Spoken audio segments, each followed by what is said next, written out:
বাংলাদেশে এক মাল বেরিয়েছে, হারমোনিয়াম বাজিয়ে মিলাদ করছে, শুনেছেন? আনোয়ার সরকার তার নাম, বাউল বুষ্টম, এতটা চুল, কি বুঝলি? নদিয়া ডিস্ট্রিক্টে, আমি নাম করব না জায়গার, আমার গাড়ির লুকিং গ্লাস ভেঙেছিল কারা? বাউল বুষ্টমরা। 8 থেকে 10 বছর আগে, তখন এই মোবাইল ছিল না, নাহলে আপনারা দেখতে পেতেন। তখন মোবাইলের যুগ, এত ভাইরাল ছিল না, এত ইউটিউবার ছিল না, নাহলে দেখতে পেতেন। আমার গাড়ি ভাঙচুর করেছিল বাউল বুষ্টমরা নদিয়া ডিস্ট্রিক্টে, কোথায় বলবো না কেন, খালি বাউল বুষ্টম গান বাজনার জন্য বলার কারণে। এরা মুসলমান সব বাউল বুষ্টম গুলো।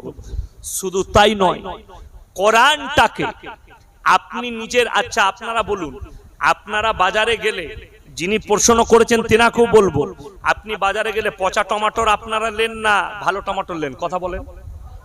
ভালো কি করে বুঝলেন ভালো? আপনার দিমাগ বলছে এই টমেটোটা ভালো, পচাটা আমি লুবো না।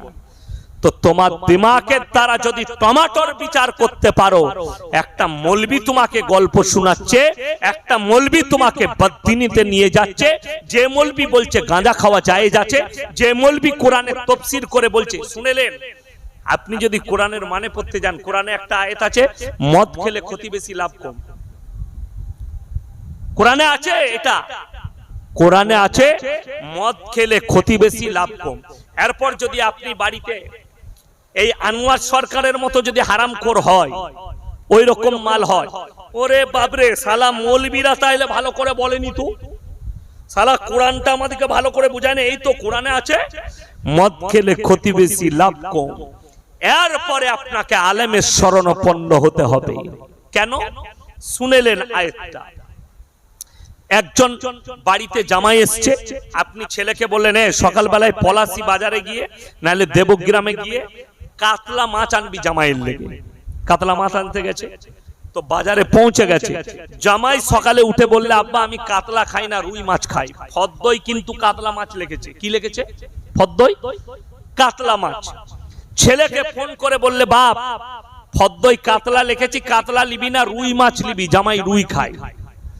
কাতলা মাছ লেখাটা রয়ে গেল, কাজ বাতিল হয়ে গেল, রুই মাছ এসে রান্না হলো। এর নাম হচ্ছে কথাটা রহিত, কাজ বাতিল। কোরআনে আয়াতটা রহিত, তার হুকুম বাতিল হলো কখন?